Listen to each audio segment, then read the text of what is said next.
আমি ইনকাম করি, আমি আমার পেছনে ওয়েস্ট করছি। আমার যতটুকু সামর্থ্য আমি আমার সামর্থ্য অনুযায়ী নিজের পেছনে খরচা করছি।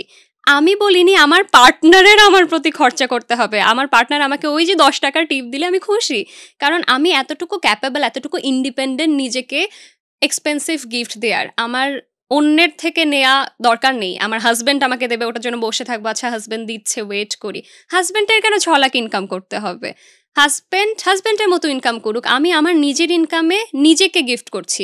আমার নিজের হাত খরচ আমি নিজে দিচ্ছি। আমার পড়াশোনা, আমার হাউস বিল, আমার রেন্ট বিল সবকিছু আমি নিজে প্রোভাইড করছি। I am capable.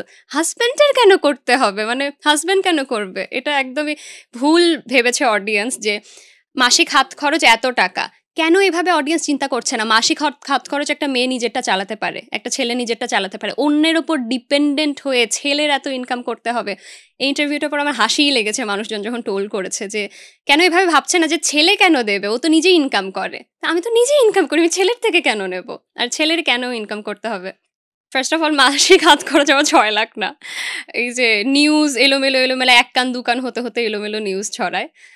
যে অ্যামাউন্টটাই আমি জানিয়েছি, সেই অ্যামাউন্টটা আমার নিজস্ব অ্যামাউন্ট। আমি সুন্দর মতো খেয়ে পরে বাঁচতে পারি। আর আমার পার্টনার যদি লয়াল হয়, ডিসেন্ট হয়, ৳১০,০০০ দিয়েও সুন্দর মতো সে একটা সংসার চালাতে পারবে যদি আমি ইনকাম করি। ও যদি ৳২ ইনকাম করে এনেও ৳১ আমার হাতে দেয় যে, এই যে নাও ৳১, আমি ওতেই খুশি। ৳১০,০০০ ইনকাম করে আমাকে যদি ৳২০ এনে হাতে দেয় যে, এটা তোমার টাকা, এই ৳২০ তুমি নাও, আমি তাতেই খুশি। পার্টনারের যে লাখ টাকা ইনকাম করতে হবে, কোটি টাকা ইনকাম করতে হবে, এরকম একদমই না। পার্টনারের সাধ্য অনুযায়ী যতটুকু পারবে ইনকাম করবে।